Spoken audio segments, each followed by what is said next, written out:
Welcome to Crosstalk, where real conversations spark real change. This is your front row seat to the journeys of local entrepreneurs, ministry leaders, artists, and everyday people making a difference right here in our community. Each week, we dive into honest conversations, how dreams got started, the challenges faced, and the vision shaping our future. It's about more than business or titles. It's about passion, purpose, and the heart behind the hustle. So whether you're looking for inspiration, practical advice, or just a reminder that you're not alone on your journey, you're in the right place.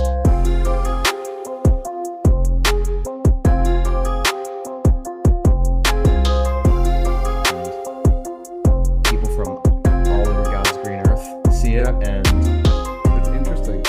It's interesting, man. It's an interesting, like, what you do is interesting to me. It seems so aloof, like in a good way. Like you're out there just doing whichever, and you seem like you enjoy it. And I know there is a lot of work behind it, but it seems enjoyable. It seems like you really love what you're doing, which is important, whatever you do. Yeah. If you're digging ditches, if you love it, man, you love it. It's great. You know, I was the person when I was in high school. I was so afraid of being an adult because all I ever saw was my mom slave herself away for a job that she hated. And I was like, why would I want to grow up and do that? And she did it for you. Right. Yeah. And, you know, being a dad now, that makes sense. Yeah. And I've done that work. Yeah. And I always say I was spoiled because my first job out of high school, I sold Cutco knives. I was that kid. I have one. Okay. I did that. That wasn't a summer job for me like most people. That was a 5-year career. Yeah. I ran up the ranks in management there, and my first actual taste in the real world was I was a 1099, so I was self-employed, technically a business owner. Yeah. And that was where I got the taste. And after that, I worked at Chesapeake RV for a month, broke their rookie sales record. And then I was like, I absolutely hate doing this. The general manager cost me 3 sales, so I would have even smoked that out of the water itself. And I was like, I can't do it, can't work for people. And it's tough. Yeah. It's tough. It is one of the rewards. It doesn't mean financial. It does mean freedom and lifestyle. And there's a burden to it too. Like your clock doesn't necessarily end at 5, doesn't necessarily start at 8. Right. But the trade-off is you can go do things with the kids and with your spouse or with your loved ones, with your family, and just decide, I really don't need to answer to anybody. I have my clients, some of them may be mad, but today is a day for me. Otherwise, what are we doing? Why are we doing this stuff? To appease everybody else? It doesn't. I want to do a good job for them, but I'm doing this so I can have that freedom. Financially too, but just have the freedom of, I can pick and choose times to spend with my family. That was like the biggest thing when I was really looking into, I think, why I liked sales so much, but like especially like what I'm doing now is like, I think it would be so cool for my daughters to grow up and be like, first off, if they're even clueless, like, Dad, like, what do you even do to make money? I'm like, I don't know. You know, I just live like you said, like it's aloof. I actually love that you say that because like for me, I do digital marketing that pays the bills. That is what I enjoy doing. And it's like the saying of like, if you love what you do, you never work a day in your life. Yes and no. Yeah. You know, like I enjoy what I do so much that like I will spend 80 to 100 hours a week doing it. Mm-hmm. And I'll do so much work and or work related things that it's like, I just love the fact that it's who I am and I'm able to incorporate that with what I do to get paid. And it's just like, you know what I mean? Yeah. And look, we don't hang out a lot, but it seems like you can incorporate your personal life with that. So it's not that that's not consuming all of you. There's still part of you for your girls, for other people in your life. It's just that it's there in the periphery. Yeah. Always, which is a good place to be. Yeah. What I do is a little different. When you're in it, I have to be very attentive to what I'm doing. It's very analytical. It's very high risk. It's very high risk in some ways. You have to be precise in what you do. So I can't be distracted. That's somewhat my personality, but I think is also a little bit the career choice. Like you get very, very focused, and my wife laughs at me a little bit about it, but if I'm honest with it, I usually want to finish it and get done with it, and then let's take a break. But let me get this task done, because it's getting halfway into something that can be an 8 or 10 or 20 hour design. Right. If I stop midway, I'll backtrack. I'll lose 4 hours. I have to, because sometimes it doesn't come back to my plate for another 3 days. And just there's so much going on. It's like the fog of war. Like you're not quite sure where you're at, and unpack that and get going again. So. And the unseen part too, and I don't know if this relates with the engineering side, but I know for me, the analytical part of my job would be like creating the website. So for me, if I'm in it, and it's funny because people for the first time got to see me in like website design mode like the end of the year last year, and they were like, "Are you okay?" And I'm like, "Yeah, what do you mean?" And they're like, "You're just off." I was like, "Oh, I'm in website design mode right now." Yeah. Because like my brain is not thinking super creative like most people know me for. It's like I'm like narrowed in, focused, and I know because if I'm working on a website, I would rather spend 3 days full of work getting that done than trying to do like 8 hours and then taking a break, doing other stuff, and then coming back. Because first off, my brain doesn't work to go into this mode and then stay and then leave. Because then I've noticed too, if I do that, that time that it takes for me to unwind, get back into creative, my brain isn't going to work as creatively as it can or should. And then when I come back into the focus, it takes me longer to get in the focus. And then, well, because the other side of your brain's working on the analytics while you're trying to do this. It's a lot. It's a lot. It adds more time. Yeah. I'll spend more time overall having to play, pause, than if I was just playing and then I know exactly what you mean. It does get better. You're young yet. It gets better, and I can compartmentalize. One thing I do very, very strictly, it's not foolproof, but when I go home, I'm a husband, I'm a dad, I try to do very little work at home. Now, if there's an employee issue, I handle it, I deal with emergencies, but very rarely when I'm home do I pick up the phone, because that's where I compartmentalize my life. That's who I am there. I don't want to be the work version of myself there. I don't, and I've seen too many other business owners across the spectrum that are consumed all the time, and it affects their marriages, it affects relationships, it affects a lot of things. It affects their health. Yeah. I just try, it's been 20 years I've been in business, I try not to do that. I've been pretty good about it. I try and preach it to everybody here. Like, we are working to live. We're not living to work. I don't want that. I don't want, and the truth is you get better. I don't know if you have staff or not. It's much. Just me right now for the most part, yeah. I think you get better production from everybody when they live like that.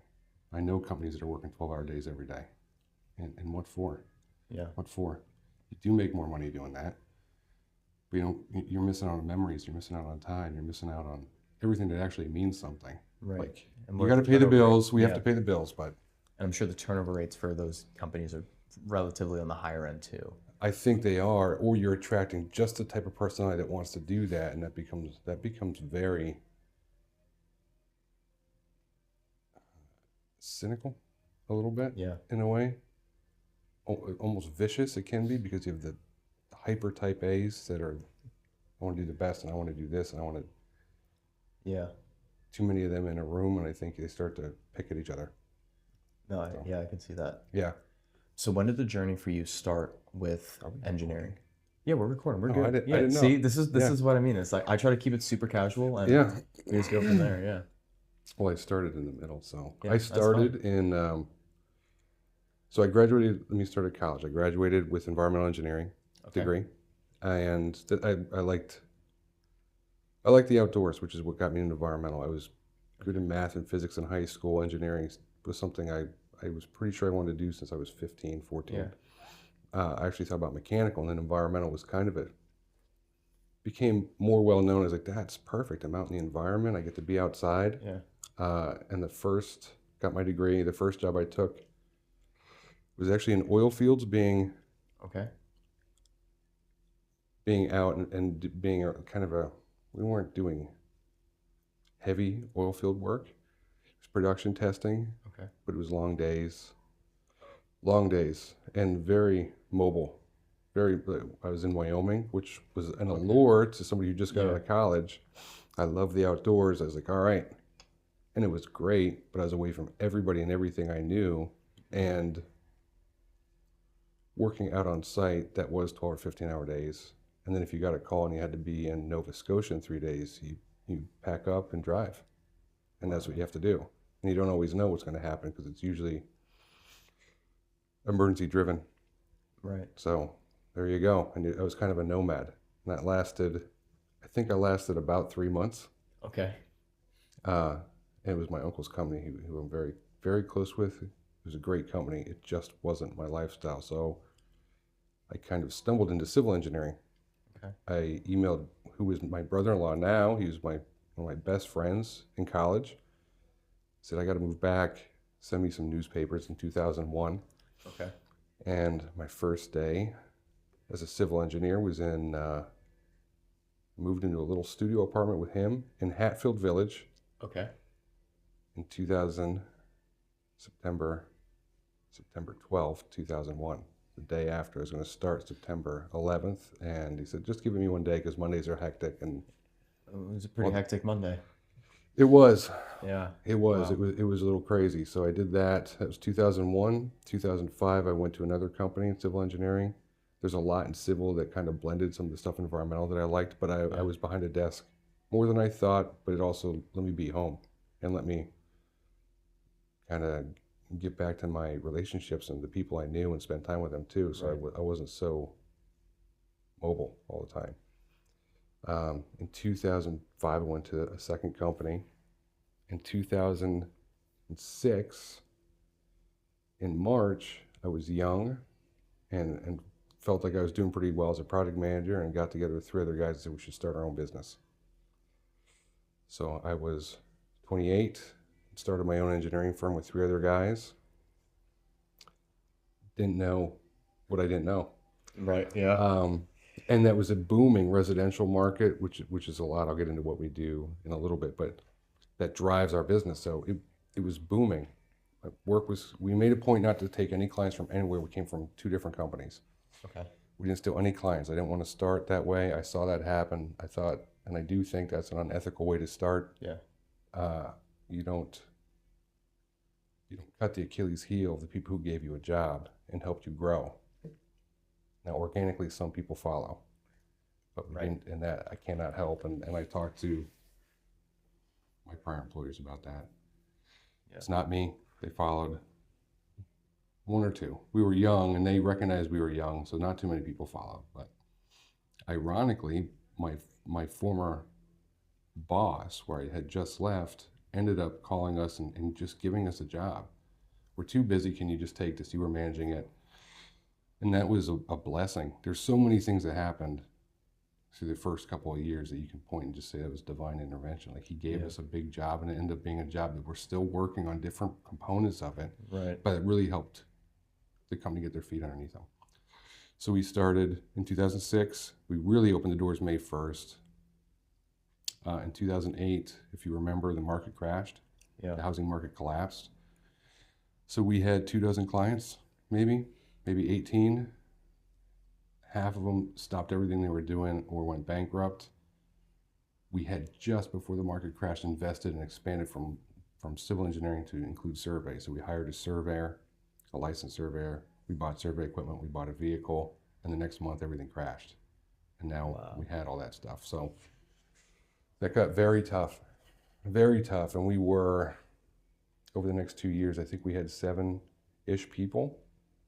4 were owners and 3 staff. Maybe a part-time, I've been 7.5. And through all that, we came out. 2 owners left. I was on the brink of leaving. We weren't making any money. I had 2 kids at home in diapers. There was a year on my tax forms, and it's a little different as a business owner, but I made less on my mortgage cost for the year, and the only way we got through really was divine. There was so many days as I got, today, if I don't get the check in, we got to close the doors. I was applying at box stores for part-time work to try and make ends meet, which everybody was. There was no jobs. Right. I can't even get hired at Lowe's or Home Depot. What am I doing? Yeah. But we did get through it, and it taught me a lot of things. It gave me a lot a lot of faith, a lot of trust in the Lord for everything. Yeah, I can A imagine lot. that. Yeah. I mean, it was crazy things would happen. We get a check in the mail for $500 when the mortgage was due, and I needed $500. Things like that would happen over and over. And it gave me a lot of tenacity. Like, I'm just not going to let this beat me. And I do think that's pretty common in business owners. It's just a tenacity that it makes you tough. You stick to it. If you let the world beat you down, it will. Right. So, anyway, we got through that. 3 tough years. 2 owners left. My brother, who's 8 years younger than me, interned with us. And I talked to him with the last remaining owner at the time and said, hey, if we do make it through, we can't pay you a lot. But if you stick with us, we could use the help. You'll get some share of the company. But I don't know if the company's going to be here. So, it's a risk. He took the risk. He's been my partner now since then. And we have 2 new partners now, so there's 4 partners total. I'm the only original partner from the initial founding, and we've now diversified from civil engineering, which we still do, and there's a lot of different facets of that, but land surveying. We do telecom site design, which is cell tower work, small cell work, but there's land development and engineering and survey components to that. Yeah. We do real estate acquisition for cell towers, but it's its own entity, its own thing. Basically, we get a search area. A seller company needs service in this 3-mile radius, 2-mile radius. Start hunting, see what's allowed by zoning code, see if there's any interested parties, and they go out and start talking to people and try and secure land leases to do that. Similar to, if you remember, the gas boom in 2010 and 12. Okay. Or Landman. Yeah. Right? Okay. It's glorified, but it's kind of the same thing, only it's a small 100 by 100 lease area and access road. So we have a number of different departments now. And my idea, the partner's idea is the more departments we can tuck under one umbrella, the more stable we are for the next downturn, whatever that may be. If private design shrinks because of the economy, we still have telecom, we still have land survey, we are into municipal engineering, which we just landed a second, which is a big step, a second municipality, where we're their appointed engineer, and they have their own projects and they have their own needs. So it's diversity, and it helps us grow and helps us to be better and be able to serve the community in ways many people don't quite understand. Right. But there's a lot of civil engineering all around us. You just aren't quite aware of it. Yeah. So, and survey. Survey is the more common with a lot of people. A lot of people want a land survey, or a farm subdivides a couple acres for their kid. It all goes through survey and land planning. Yeah. So that's the 10-minute rundown of how we started. Yeah. That's really tough to open your doors in 2006 and then getting started and then having the market crash in 2008 and having to face that. So, I mean, I would say this for yourself as an outsider. I mean, you went through the 2008 crash, you went through the COVID crash. Yeah. You're running a pretty recession-proof business at this point now. There's ups and downs. There's ups and downs. Of course, but and I don't. So the real estate crash taught me a lot. We decided then, and we kind of stumbled into telecom. Again, it was a divine moment. Like somebody contacted us, like, hey, we hear you do this kind of civil design. We do a lot of telecom work. We're from Tennessee. We're not familiar with the Northeast, and you know the regs. Can you help us with that? And we were a subcontractor. And then it became, the regulations are kind of crazy up there compared to what we used to. We're just going to set you up with our tower client. And then a big carrier starting to use us. Hey, we heard you're pretty good at this. And it just started to grow and grow and grow. But it's all because we decided we're not just going to be an engineer. At the time we were in Quakertown. We're not just going to be Bucks in Montgomery or Bucks Montgomery Lehigh. We have to go where the work is. So I started working out of the Pittsburgh market's a big telecom hub, and that was our point of contact for a lot of stuff was in that area. We went to Pittsburgh. I put 80,000 miles on my car in 1 year because I was the owner. I was the person doing the work. I was the one at meetings. I was along with 2 other guys, but we were hustling, and it was going to Pittsburgh every week, and Wow.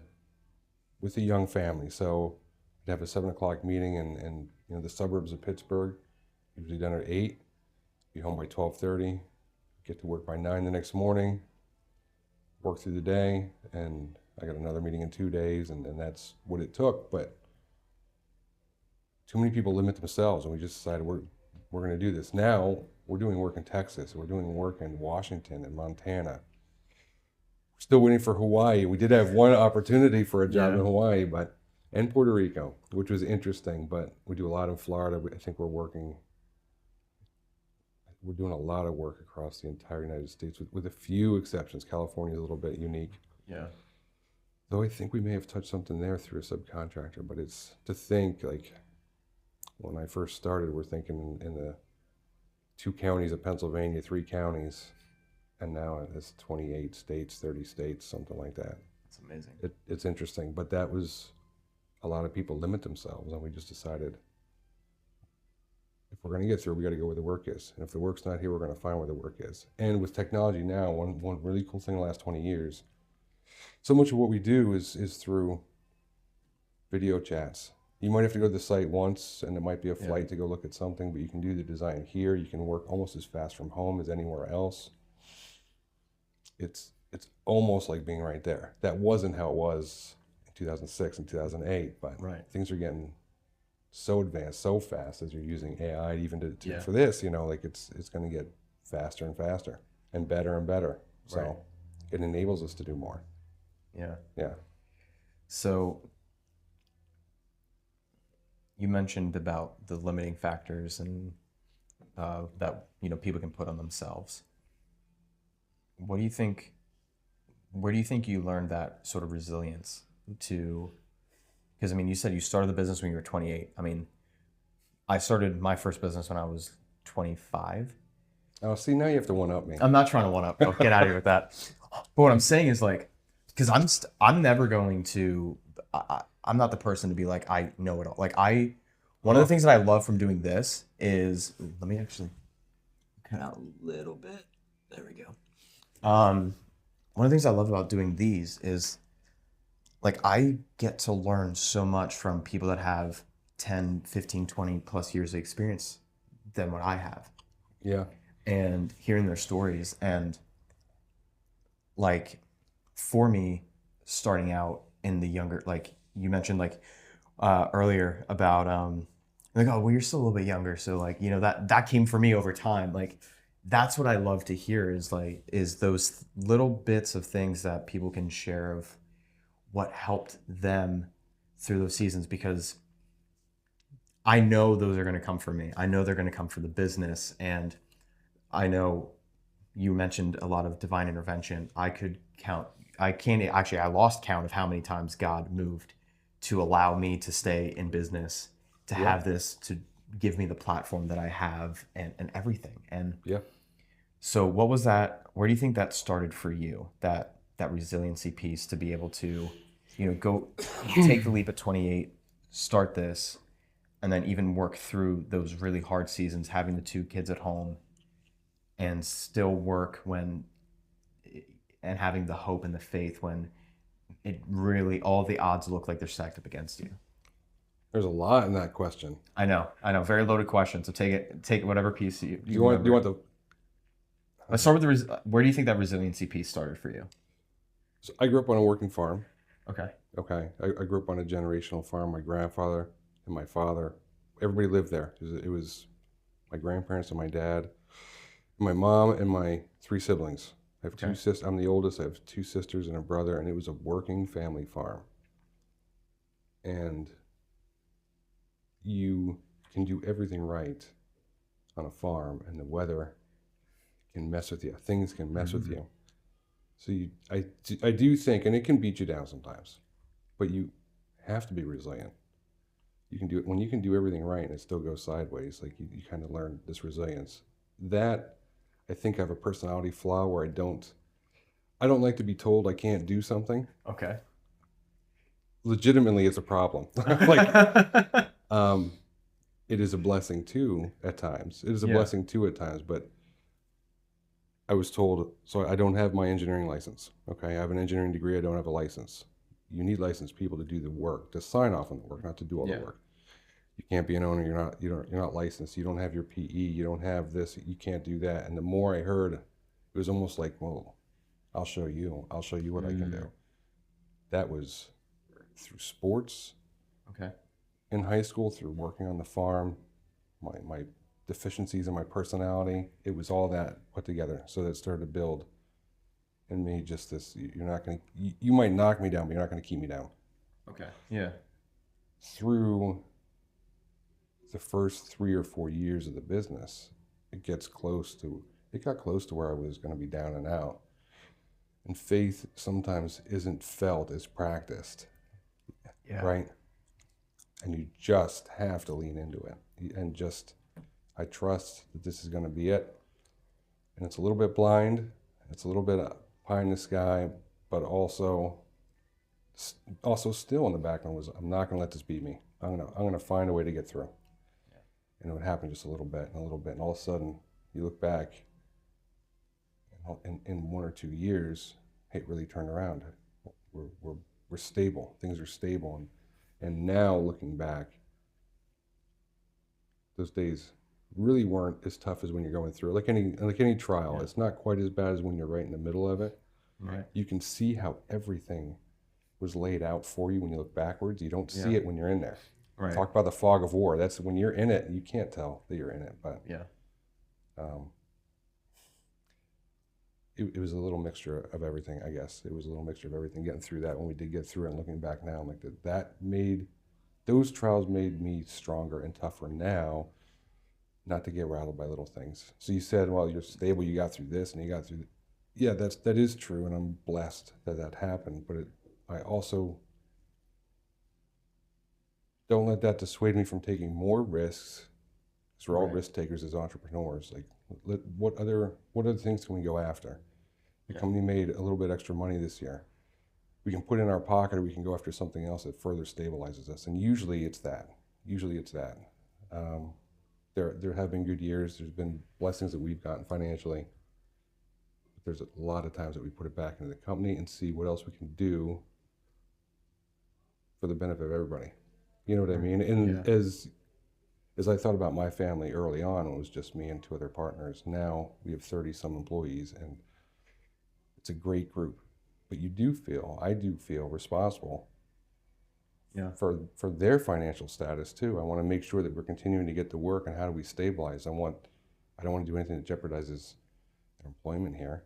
And there's some things you can't control. There's tough times, but the more I can do to stabilize and keep it that way, I'll be happy. And I tell this to the staff too, and potential clients. I'd rather sleep at night than get that extra dime or do this extra for the right now and get a little extra money out of somebody. That's not who I am. I'd rather sleep at night, do a good job for you, get paid fairly. Yeah. That goes with profit and everything else. It's reinvested. I'll sleep better at night if we put it back in the company, at least some component of it, to try and stabilize and continue our growth in a responsible way. And you're not, every gamble you take, you're not going to win. Right. But you're going to lose if you never take any. Right? It's Wayne Gretzky. You miss 100% of the shots that you don't take. Yeah. So we keep exploring stuff. The municipal engineering is something we just started 18 months ago. Something I wanted to do. So we're always looking for what else can we add on. What else can we do? It's exciting. It's still exciting after 20 years to do this. There's frustrations certainly, but of course, it's neat to see where else can we go. What else can we do? Yeah. So. I don't know if I answered every part of that question. You had we're gonna count it as you did. I think that was good. Thank you for that, because that really shines a light on that because I think resiliency in and of itself is a muscle that is trained, and some people I don't think anybody's innately born with that resiliency. I think that is something, it's through those experiences I think that, that's right. I think you might have a tendency towards it. yeah, Like being a gifted athlete, you may have tendencies, but you Right. have, being a speaker, right? Part of what we do is public speaking. yeah, Some people's personalities lean to that, others don't. You can train yourself to get better in just about everything. yeah, I think you're spot on with that. yeah. So going more into the nature of the work that you do, you talked about the land surveying aspect of the business, municipal, the civil engineering, telecom. Oh, deeply exciting. Yeah, Deeply exciting. let's dive into the nitty gritty. If I was a fly on the wall, what would like a typical day here look like? For me or for somebody else? Do you mean the actual work product that gets done here? Yeah, let's start there. All right. So the simplest way to put this, an architect, everybody has an idea of what an architect does. Yeah. Okay. A lot of people have kind of standard spec homes and maybe a little bit that they did this one modification here or there. Yeah. But if you have the money, some people just build custom homes, and this is what I want. Okay. The architect does the house. We do everything outside the walls. They do the house and in. We do everything from the walls in and out. And it can be for a single family residence. Okay. Or it can be for an apartment complex, box stores, Lowe's, Walmart. It can be warehouses. Everybody's favorite warehouses. They're a necessity in today's day and age, but they're not the most aesthetic. Right. And everything to those structures. So the parking facilities, water, sanitary sewer layout, all the utility layouts, water and sewer are the biggest components, but now fiber optics. Where does everything go? How are we going to route it? Pretty easy to get stuff there when it's wires and cables. Sewer only flows downhill unless you have to put a pump in, so that's a little bit trickier. But stormwater design is a huge component, and that's where it drifts into the residential. Okay. A lot of municipalities, and it really comes down from the state through the county to the townships, where if you disturb too much land or you change your ground cover, okay, if you have a grass field, a big storm comes through and maybe a gallon of water runs off your site if you have an acre. If you make that all rooftop, it's a much different story, and you are obligated as a resident, even if you change that ground cover, that you have to manage the increase. And if you disturb more than an acre of land in Pennsylvania, now you have to file permits with DEP and the Conservation District and the township. So there's a whole slew of design that goes with that. We're doing more and more work for residential home builders, building a single home, maybe a beautiful 30-acre piece of land. They're going to build one house up on the top of the hill, but it's a 2,000-foot driveway. Now they're into all this permitting, and it very quickly turns into tens of thousands of dollars of engineering. And then construction costs far exceed that because of the permits and the regulatory environment. So I tell a lot of people, like, hey, the increase in regulation creates more work for civil engineers, but it doesn't, I don't like necessarily how that happens to individual homeowners and the impacts. It's a lot. And then what happens from there, those costs go to the builder. The builder increases their costs, and all of a sudden you start to have housing costs that are through the roof, which is what we're seeing now. There's other factors, but that is a big factor. The costs going into just getting it permitted and approved and constructed are way higher than they were when I first started. Just astronomically higher, because now you have to do a stormwater basin on your lot, and now you have to do some sort of rain garden, and you're $10,000 in the DEP permits, and to do all that work, you have to have a site survey to say, here's your existing grades across your site, which way does water run, and we have to sign off that this is legitimate. We're not just guessing. Okay. You have to mimic the drainage patterns of a site. Here's what happens today before you do anything, and we have to, if the water comes down to this corner of the land, we have to make sure it gets to this corner of the land and quantify it and prove it to 2 or 3 different entities, and then it gets reviewed by them, so the applicants are paying them to review our plans, which is a good process. It's a checks and balances. Yeah. it's not easy to digest to somebody who's not an engineer. Like, well, I paid you to design it, and now they're gonna double check your work. Yeah, and then we're gonna revise it, and then they're gonna check it, and it goes back and forth. Different than other codes. You have building codes that are universal throughout the state, right? Yeah. Our codes are different, township to borough. Every one is a little different. They can be 98% identical, but it's that 2% you have to pay attention to. So there isn't a uniform code that we follow. DEP guidelines are across the state, but it comes to different counties enforce it different ways. And sometimes individuals within different conservation districts have different opinions of how it should go. Or they roll out a new regulation and nobody's exactly sure. So now you're stuck in, well, how do we handle that?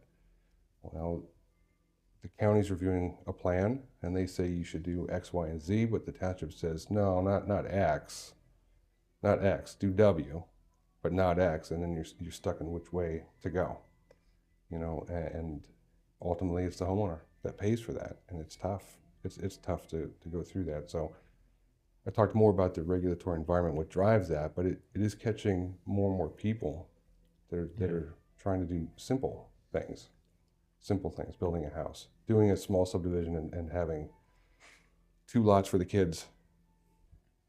You're into permits, you're certainly into a subdivision of land, which goes through municipal planning. Project presentations, you have to make sure everything matches the zoning code. And then you're into stormwater design, typically, not always, but typically. You have to make sure the lot around this area in the borough, everybody has public sewer. But you get into Windsor Township, it's a lot of on-lot sewer, sand mounds, drain fields, which is fine, but that's zone permitting and zone testing. We as civil engineers, so we say we're civil engineers and land development consultants because we can help people navigate through all of that. And it is expensive. It's an expensive process. So I always also encourage them, get a second quote, get a third quote. I don't have a big book that says, here's your lot and this is what it costs. Every township's different. Every piece of land is a little different. Every price is a little bit different. And I try and write quotes specific to the project, but I'm not infallible, so I can miss. I try and write a defined scope. Here's what we're going to do, and here's what we're not going to do. I try and include that also. And if we have to go to this column that's not included, then let's stop and talk about it. But based on my scope, take that and then talk to another firm. There's a lot of good firms. I love to tell you that we're the best firm in the whole state, certainly in the whole county. Yeah. I'm pretty confident we're the best firm in Hamburg. I think we're the only firm in Hamburg. So You got to start somewhere. you have to start somewhere. We're the best firm on the east side of Hamburg on State Street. Yeah. I think we do a really good job, but there are a lot of good consultants out there. And some of it's personality too. We're going to be walking through this process with you for at least 90 days, sometimes a year, sometimes a year and a half. If there's not trust at the beginning, there's not going to be trust at the end. Right. And I want you to be confident that you made the right decision. This isn't a contractor coming in to do a week's worth of updates on your house. We're going to be in this together for a while. Yeah. So it takes time and it takes a lot of navigation and it's a lot of red tape. And we try to make sure we meet all the conditions and all the criteria of design, which we could do easily if we just over-designed everything, but that's a construction cost. So we try and match the intent of the requirements, meet the intent of the requirements, and get you through as seamlessly as we can, understanding that, and I'm open about this too, sometimes the consulting costs are a little higher, but the hope is that it manages the construction because they're tenfold at the back end. And that vision is tough to have. Yeah. Just like talking about adversity, like it's tough to see that when you're in the middle of dropping thousands of dollars through this and nothing seems to be happening because you're in this mire of regulatory approvals and environment. It can be hard, and I'm sympathetic to it. That. Yeah. And I'm not a fan of all what I feel is a little bit of overreach in the regulatory environment. I feel like they're trying to make up for sins of the past when nobody was paying attention to things, and they should have been. But now it's so, in my opinion, it's so overthought and understaffed at the reviewing side that it is problematic. is problematic. Now we're very busy, which I'm very thankful for, but Yeah. Eventually that's going to tip because people can't afford to do everything that they want to do. Two things are going to happen. They're going to do it without the right permits. Right. They're just not going to do it. And now it's just going to be the biggest entities doing it, which many people aren't a fan of. When big international developers come in and this is what we're doing. Well, they have the money to do that. They have the money to fight some of that regulatory red tape because they're going to build 400 spec homes in your backyard. We do work for some of them too. It's nothing against them, but that's how that seesaw can tip back and forth. It becomes too burdensome for the individual, so it ends up going to bigger entities. Right. That's just the reality of it. So, yeah. Was that? Do you want to get deep into stormwater design and different types of methodology, or do you think your viewers are going to stay on for that? I mean, we might get new viewers to that would want to listen to that. Yeah. Yeah. That. So you mentioned, I mean, a lot of that process is, I mean, it sounds like the potential a lot of headaches. Yeah, it is. With the red tape and having to it ensure everything. And you see, like, these are like, those are things, everything that you're mentioning where in my head, I'm like, oh, I guess that is something that has to be like checked out and done. And I can see why it's important. And I can see why they're there. And I can also see on like what would be your end more of like, and the property or the landowner, and they're looking of like how that can be stressful and cause those headaches of that back and forth. Because like you mentioned, I mean, Hamburg is going to do something this way, and then Port Clinton's going to do something different, and then Haven's going to do something different. Augsburg's doing something different. It's like for you to have to know each of those, and even knowing the codes and the bylaws still doesn't mean that the township even has to approve it. Well, so they do. Do they? Okay. They do. There's a municipal planning code in the state. If you adhere to it, it has to be approved. Okay. Okay, but there is these ordinances. I'll walk you through what a normal job will look like then in a second. Okay. But these ordinances are often, there's multiple ordinances. They're laws, they're local laws. Usually 3 at a minimum. Subdivision and land development ordinance that covers subdivision of land development, which they define differently in different places. Okay. Any commercial is typically a land development, anything commercial. Agricultural, not typically unless it's something giant chicken houses or something like that, they may flip. But again, it's up to municipality how they want to approach that. So subdivision, land development, zoning is the most important. Every municipality has their own zoning, and it basically lays out the municipality and says, here's the area for residential, here's where we want commercial, here's institutional or industrial, and they lay that out. So the borough is extensive and has a lot of flexibility too. The borough's finite. There's not a lot of, it's going to be redevelopment typically. There's not a lot of open land. Windsor's much more agricultural, but they have different zones where you can do different things. And then they have an ordinance. That's the map that shows you, and then the ordinance goes along and kind of tells you, okay, here's what you can do. Here's your front yard requirements. It has to be set back from the street. Here's the density of houses you can do. Here's all these things. And then you have a stormwater ordinance. Okay, and that's at the township level. Yeah. So those 3 things, and they're usually at least 100 pages apiece. Okay. Of technical reading. Yeah. And it can blur together, and we have to be cautious not to just skim and be like, oh, I know what that says. No, everybody has a little bit different take. And it's really, government at the smallest level, it serves the local community's needs. It's voted in essentially through their supervisors or government, and they adopt it to mimic what the community wants, which I can appreciate. It's not always as tight as it could be, but that's my viewpoint because I get to work in hundreds of different townships, so you get to see a healthy cross section. But to know all of those things and to I don't memorize all of them. You can't memorize all of them course. because it's not just Windsor. It's Windsor and it's Hamburg and it's Perry and it's Onalani and it's Montgomery County. You try and do the best you can. You're not, and I strongly believe this, if somebody's telling a potential client, we're going to get it approved in the first try, then go with them and hold them to that, because you just cannot, I cannot absorb it. I'm not built that way to absorb it all. We do the best we can. There are general guidelines that we know what is a good, solid design. Then it's just working around what are the specifics here. Did we do this? Did we do that? And interpretation. There's a lot that it may read black and white, but interpretation of individuals can be a little different than ours. You know, we're an advocate for our client. They're an advocate for the township. Those things don't always coincide. So you work through that and you get through it, but it is a lot, and it's easy as a landowner who says it's my land, I have rights to do what I want, and I believe that to a degree. Like, don't dump gasoline down a hole, you know, like there's things that's gonna pollute Bobby's well down the street. Don't do that. But it's hard to absorb all this and realize the layers that are in your own community that you are supposed to adhere to. And it is getting, in this part of Berks County, is caught up here in the last 5 years.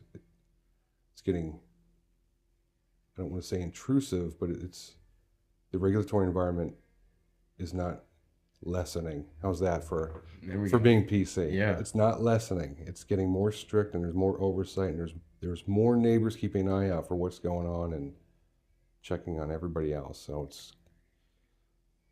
it is what it is. I'm not a super fan of it, but now we do municipal work too. Right. We're on the other side, and that does give us vision of, I understand why some of this is this way.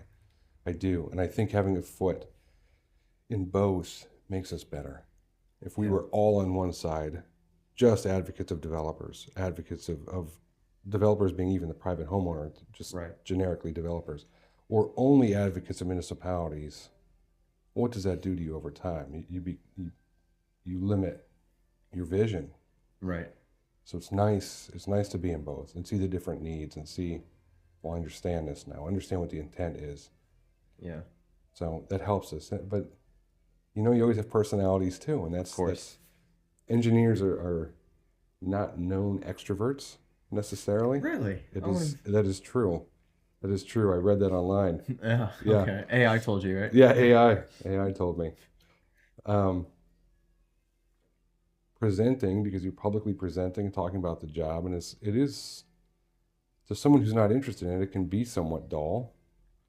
We have to walk through all the procedures, and there are zoning hearings, court hearings we have to testify in. Like, there's very litigious aspects of what we do. You have to be buttoned up, but you have to be cordial. You have to be respectful, and that's talks about public speaking. It's a skill set. Right. I prefer to, if I can, if they'll allow it, it's up to the municipality, but I'd rather sit across the table or sit in front of the table and talk to them like I'm talking now. I think that's a more amicable setting for everybody. We're all here to get this approved. You have your things that you're concerned about. We have our things that we'd like to do. Where do we meet and try and get this done as efficiently as we can, have something that's good, that we believe is good for my client, but also good for the township, and something that you can stand by and say that was built correctly. You put in new roads for a subdivision, look how clean they are, you maintain the sidewalk, the landscaping, it's a nice setting, you did beautiful work, great. So it is a lot of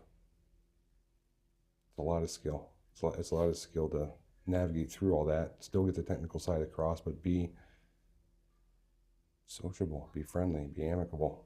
And I've seen people who are not, and just more mechanical, and sometimes that works.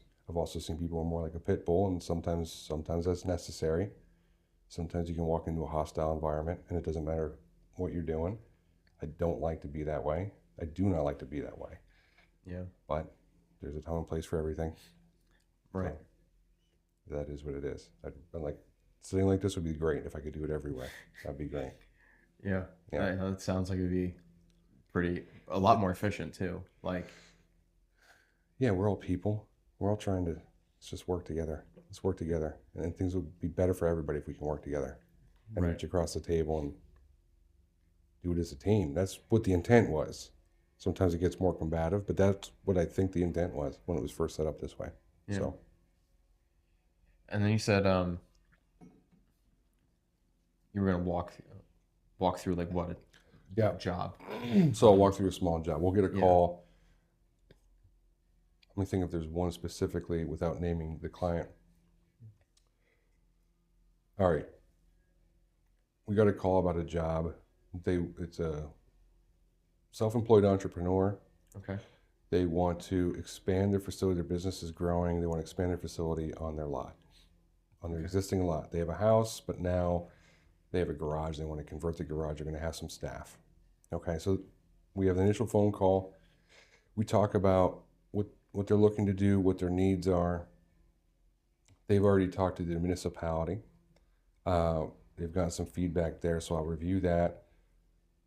Say, all right, I'll work on a proposal, give me a week or 10 days. I'll pull all of the ordinances, review them quick, confirm this is the zoning, this is the size of the lot, at least by deed. Mhm. Here's what the township's saying, and from that I compile my scope of work and I put the proposal together. Send it out to them. Now, if they walk away, there's no cost to do that. That's part of the business, it's part of marketing. Yeah. If they do move forward for a job like that, let's say it's in a borough, and most borough properties aren't quite sure where their property lines are. That is something that is dictated by zoning. You need to make sure you have so many feet from the property line for parking or for this or for that.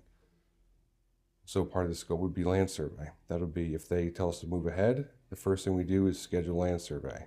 So we schedule that 2 weeks out. As that calendar's ticking, we pull all the deeds, research the property deeds. This is a survey component. Make sure that the deeds look clean. Do the deeds actually close? Did somebody write this and nothing closes? It's just an open-ended to the rest of the world, and that we don't know where the property is. What do the neighbor deeds look like? Does everything match up? Is there a known and obvious discrepancy? How do we try and remedy it before we get out in the field? And then we start picking up the field evidence.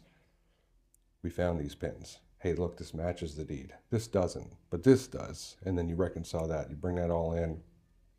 You go through land survey, all the aspects of land survey. Our license survey will review everything, compare it. He'll make a determination. Here's what I believe the boundary is, and then we can move forward. That's our base plan. That's what we call our existing features. It shows all the man-made features, the house, the driveway, utilities. It also shows the subject boundary and where things lie within the tract. And also, what's the elevation across the lot? Does it drain from the front yard to the backyard? Is there a dead spot in the middle that just doesn't go anywhere?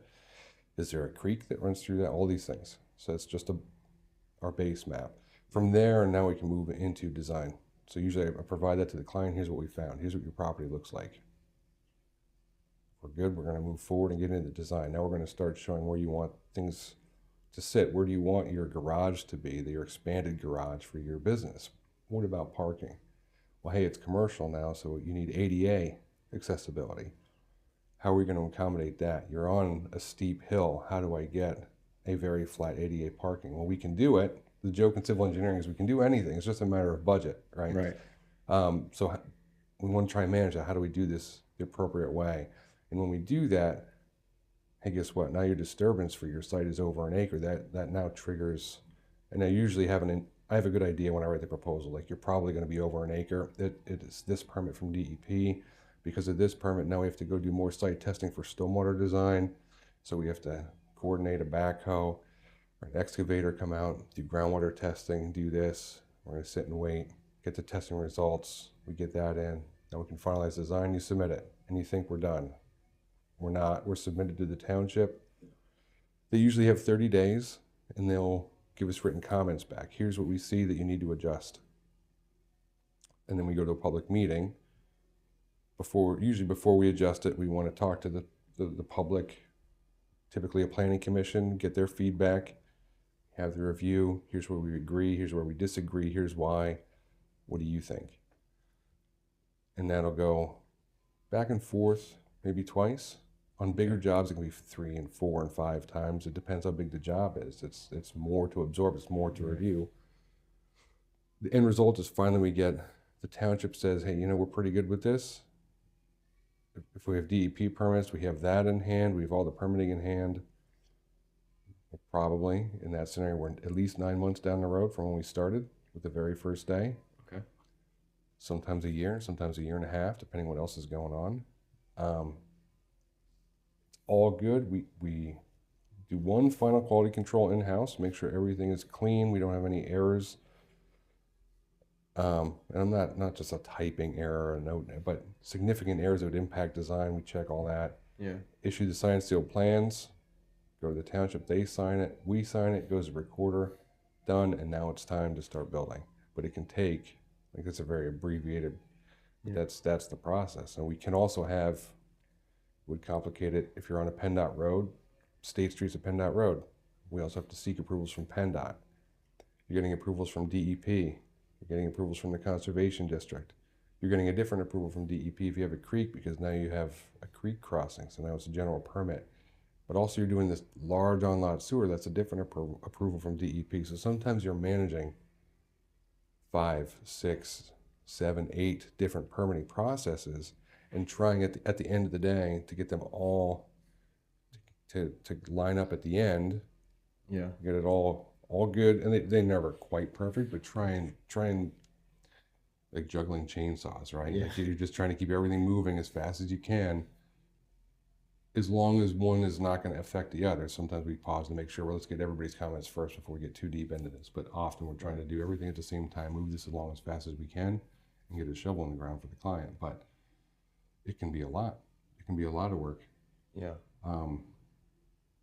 I used to have a plan up on the wall, but it was 300 and some townhouses with multiple road designs and not permitting high quality watersheds. We had, I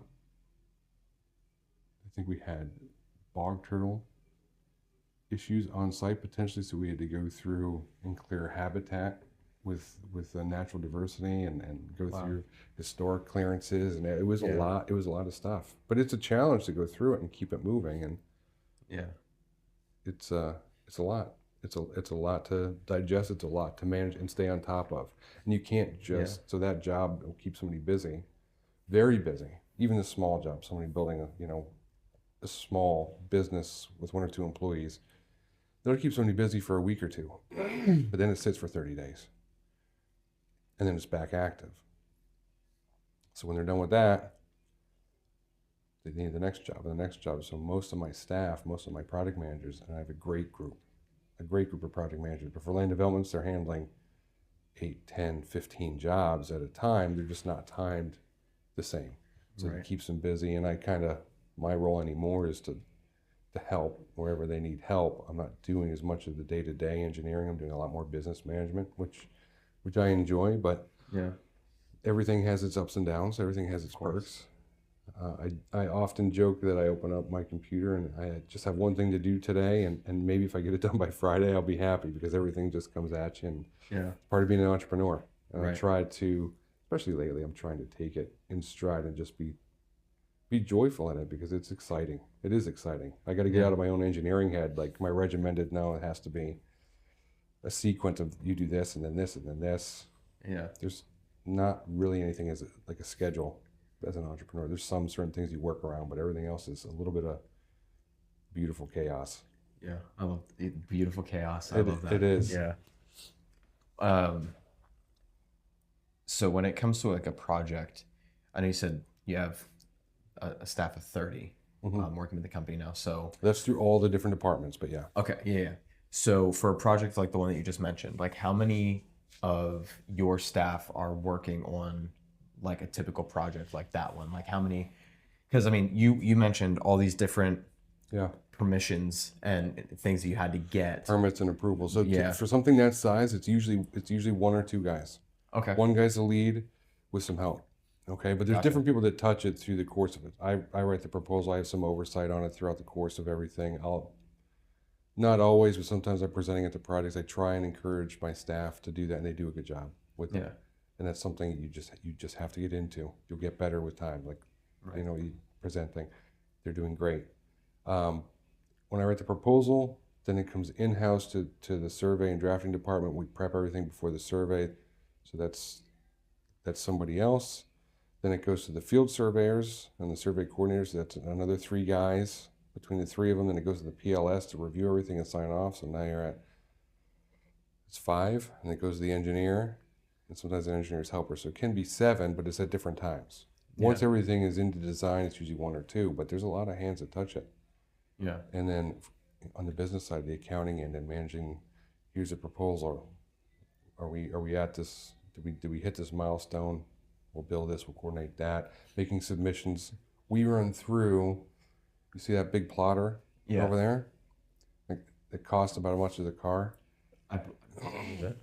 We ran through, we have a plotter like this at another office. 700 sheets of paper, 24 by 36 paper. It's 50 cents a sheet. That's what it costs to run it. And that's just one project and one submission. That takes a babysitter to walk that through, because it takes, even the high-speed ones, it takes a couple hours. Yeah. Your technical reports, all the calculations that go in it, that was 600 pages. I forget if it was double-sided or 600 pages, and they shrunk it down to 300. But Hatchup needed 12 reports, so you're running that 12 times. Like, there's more hands on the back end. Right. On everything else. So when the design's done, it's not quite done. You still have all the paperwork to file and somebody has to run it in and do all that. There's a lot of hands that touch it. I guess to get to the point, there's a lot of hands that touch it. It's usually 1 or 2 guys that run. Even the large jobs, it doesn't expand much more than maybe 3 designers on a very large job. Okay. Too many hands, it's like too many cooks in the kitchen. Right. With my goal is I or one of the senior engineers are providing oversight and guiding a little bit. But it's better to have one person, because there is an art to it too, see your vision all the way through. Now, I can assign a different task, and everybody can help each other out really well. They really work in just a fantastic way, the whole staff. They're very fluid back and forth, but it's usually at the task level. Help me do this one task, but somebody's steering the ship. And that's a lot better than, if you ever saw the picture of the bridge that got built from 2 different ends and they line up in the middle and it was off by like, okay, that's what you try and avoid. So have one person see their vision all the way through with a little mentoring and oversight, but that's that's my role, and I'll help them get there, but let them steer it and get through. It's a cleaner design, it's a better design to do it that way, I think.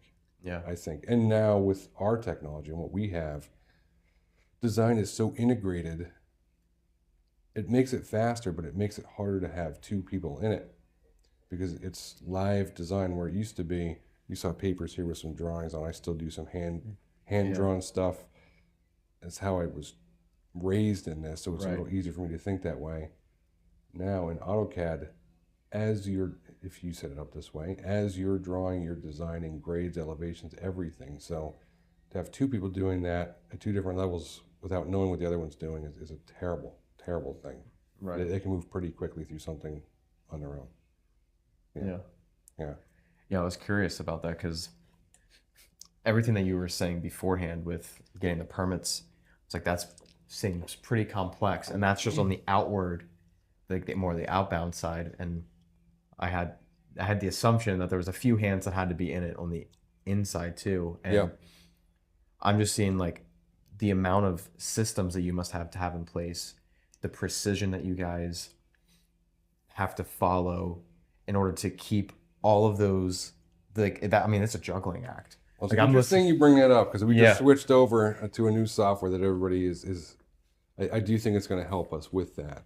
Okay. But it's a full management software, and it's a lot to absorb. Everybody's used to something for 20 years and expanding and having their own engineers. We all have our Excel spreadsheets that we built out to track stuff. But this is live time where everybody can see it, and you have to put more effort in up front. The hope is at the back end, full transparency, everybody can see where things are at. I can quickly, as a manager, if I'm getting calls from the clients, here's our timeline, here's when it was submitted, everything's right there. Right. But that is an expensive software, because it does have to manage a lot of that before, and this is just the last month. Some of it's just kicked in the last 2 or 3 weeks that we're trying to implement this. Before, it was hand notes, and it was written trackers, and I'm not as young as you, so I forget stuff. I have to keep things written down, and I do have a series of Post-it notes, Microsoft Outlook notes, emails. I have everything organized. I mean, almost. it's kind of gross how detailed it is, but it's all organized and structured so that I can Right. pull that up. I probably have 70 or 80 jobs that I'm a part of, and to keep them straight, that's how my brain works. I have to. This goes in its box. Like The beautiful chaos you were it talking about is earlier. beautiful Yeah. chaos, but it's also like everything's in a file cabinet, right? Yeah. And there's the one box that's a nothing box when you go home at night that you just don't think of anything, just to have some peace. But Yeah. everything has its place. That's how I have to set up here too, to keep tabs on it. But as the staff is growing, they're doing a fantastic job. So they're taking burden off of me daily, more Yeah. and more and more, which has been great, and it lets me focus on what is the next thing we're going to try and go into and expand into. Where do we want this to go? Yeah. And that's a cool place to be. I was gonna say that sounds like pretty It really is exciting. It is. I still every day I'm into engineering, but it's a lot of other exciting things. Yeah. Yeah, it is. It is, and that's what the older you get, the more I really appreciate the growth of staff and watching just how they evolve Yeah. and think about stuff. And like, man, they're in some ways they're ahead. In some ways they're way ahead of where I was at. Yeah. And some of it's them. I like to take credit for some of it, but some of it's them. Yeah. Some of it's them, and they're risk takers too, which I love. That's great. I just can't understand the mindset of this is all I can do. I'm just going to do this. We can do whatever we put our mind to. I really believe that, and we have a tremendous group of people that feel that way, and are trying new stuff and expanding what they want to do and aggressively going at things. Yeah. It's good. And not to contradict myself from earlier, they're not 12-hour day people. Everybody likes to be out here by 4:30 or 5, or they'll work, because we have a lot of night meetings. Yeah.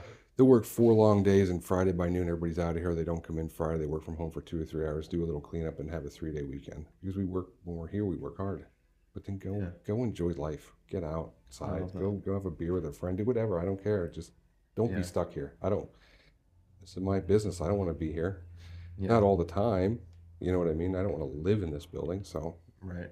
why would I want that for anybody else? I certainly don't want to be the guy who's doing whatever I want to do off the backs of everybody else. That's not where I want to be. That's not who I want to be as a business owner. I kind of like to be in it with everybody as much as I can, side by side, and tackle it. Yeah. That says a lot about your leadership, and I hope. Yeah, for sure. I mean, I think, going biblical, like the servant leadership, I think is something that's been missing in corporate America and business for a while, and people chase the status and position over what got us there. And oh my gosh, I'm gonna butcher who said this quote, but somebody said they were like an executive of this company, and anytime he like walked in for a meeting and giving a speech or something, like there was always a coffee for him, like right away. And he said, and it was something like super small like that, but he said, I had to remind myself on a regular basis that coffee wasn't for me as a person, it was for the position that I held. And then he shared the story about then when he came back and was no longer like the executive of the company, stepped down and was just kind of like a silent partner and stuff. And he was like, and that coffee wasn't there. Yeah. And he said, but if I kept chasing that, I would have put my identity in that. Yeah. And felt like I was so much more important than I really was. And he's like, people liked me a lot more in that moment because of what I held, not who I was. And he's like, that's why I always wanted to approach every meeting, every time I was doing and conducting business, of I can't let the status, the position, all of that affect me. It's who I am that's going to matter more than whatever title, position, status that I hold. And like that's something that I always try to I like that too. Yeah, you know? But it can get to anybody. So it's a constant fight. It's a constant fight. But it doesn't mean you don't have authority as an owner. Right. I look at it and I love what you just said, but I also look at it as a family structure a little bit. And I've joked about it between my brother and I, and the other partners, like one thing I did learn, there has to be a dad at the end of the day. That's the analogy. Yeah, There has to of be. course. There is one person that has to have the final say on stuff. And what we found in the partnership, which is fantastic, is it never really gets to that point. I'm the majority owner, but it's never. I won't say never because I think I can't promise that. I cannot think of a time where it's ever come to that. It usually become deep discussions and debates, and sometimes they last long, but we always come to a consensus, which has been very, very healthy, I think, to have. But it is out there. If things are dead even, there has to be one person who can make the call. You cannot have gridlock. Yeah. One person in charge, but I'm also the same person who, whether I want to or not, cleaning toilets and doing this, and I have a little, I shovel the sidewalks here, and I come out and do and try. I like doing that stuff for one, but it also does help with humility. Yeah, a little for bit. sure. And then there's days you just want to be like, because I said so, like the parent move, like because I said so. Can you just do this? It's not. Yeah, it happens. It happens. I got to fight that too. I'm human, Yeah, So. no, I get that completely. Yeah, it's funny. And then you step back and you just laugh. Like, I can't believe I just got to that place in my head. But Yeah, it happens. you're human. Yeah. Certainly one of those things. One of the things that I liked that you said, and I'm going to add something to it and challenge, maybe I'm just going to challenge you a little bit. You said you can achieve anything that you can believe it, you can achieve it, kind of thing, like for your team. And the challenging part, because I love that statement, but what I'm going to amend it. Okay. Go ahead, because I want to see if you're amending it is exactly what I was going to say. It has to be. I do think it's with God's help. Okay. So. Because I was going to say. I think I don't believe that you sit back and if we're talking theologically, okay. I can't just pray on something. I don't believe that I can just pray on something and expect God to do absolutely everything. I don't believe that. You have to meet him halfway. Yeah. And he'll shut doors hard. He shut doors hard in my life on certain things. Okay, you have to recognize that. You can't just blindly keep ramming your head. So my don't tell me what to do, that's where it is a problem in my life, because it's hard. I don't want to submit to God's will all the time. I don't. I gotta fight it all the time. And the older I get, it's getting it. Days are better. I can't say I'm healed from it. There's days that are better. Yeah. I am getting more in tune, being able to recognize it more. It's usually delayed, but it's faster. Sometimes it would be like 6 months, and I look back like, oh, you're such an idiot. That's God was telling you no. Now maybe it's not 6 months. Maybe it's 5.5. It's getting a little bit better. Yeah, it's the working towards perfection in Him. It is. Yeah, that process. Yeah. But you can't just expect He's just gonna just bless you with everything as you sit back and watch TV and screw around. Right. You have to meet him halfway, and I'm more than happy to meet him halfway. And I'm usually catching myself like looking over my shoulder, kind of, proverbially like, hey, is he even there? Am I doing this on my own? Is he there? And he'll let you know. Yeah. He'll let you know pretty fast. Now, he's blessed us a lot with a lot of opportunities, but there's other things that we went after and just doesn't work. That's what I said about taking opportunities and looking at things here. There's plenty of things that didn't work. Plenty of things that I went after and just dead, but I don't let that deter me. I just look at it like that wasn't course direction, not right. Yeah. Right. So what I was gonna. Was that where you're going with that? A little bit. Yeah.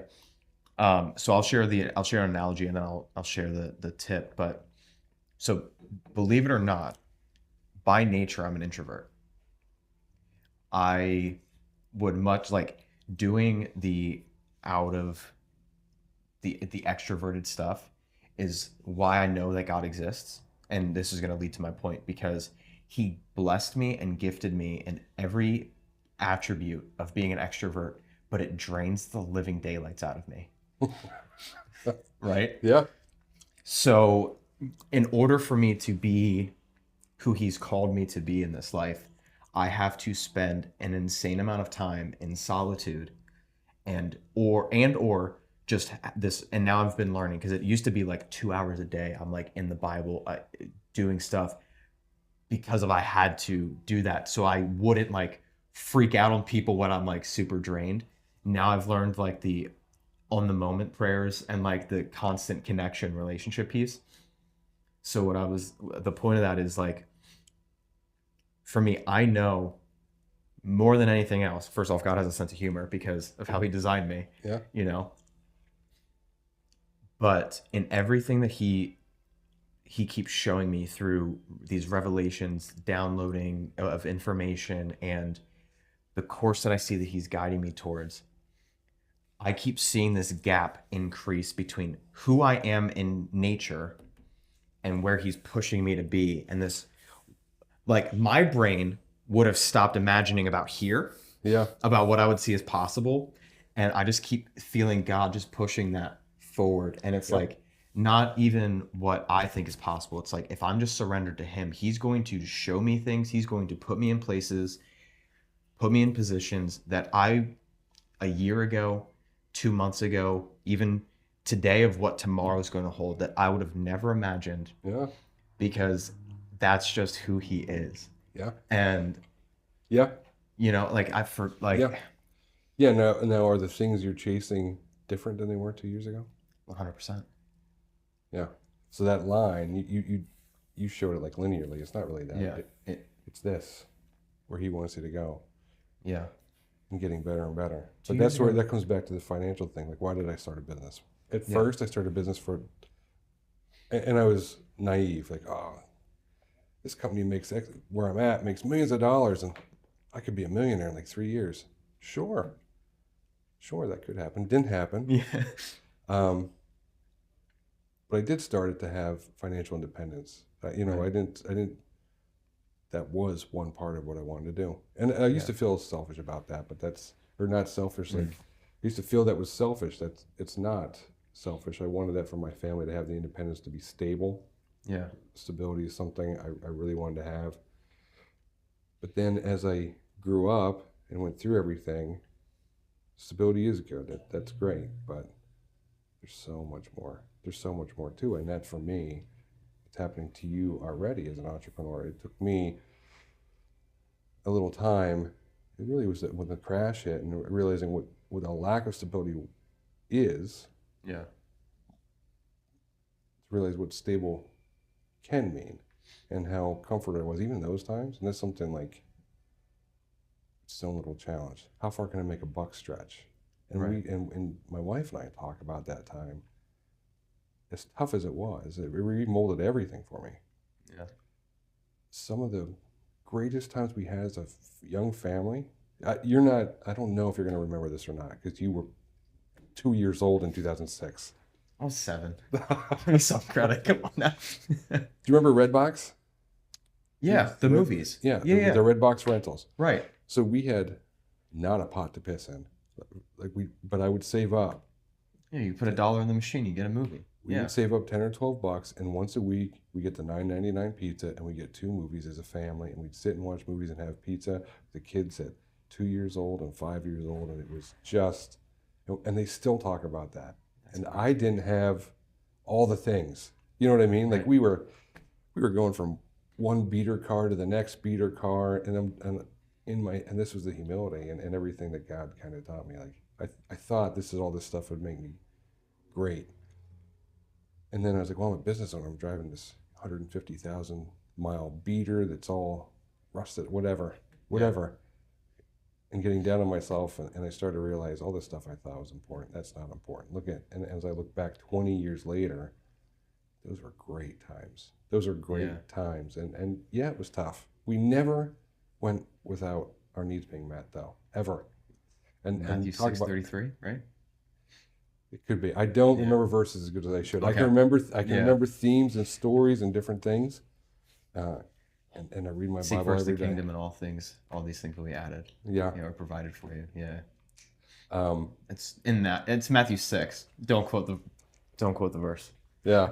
That's one thing. That's one gift I never had.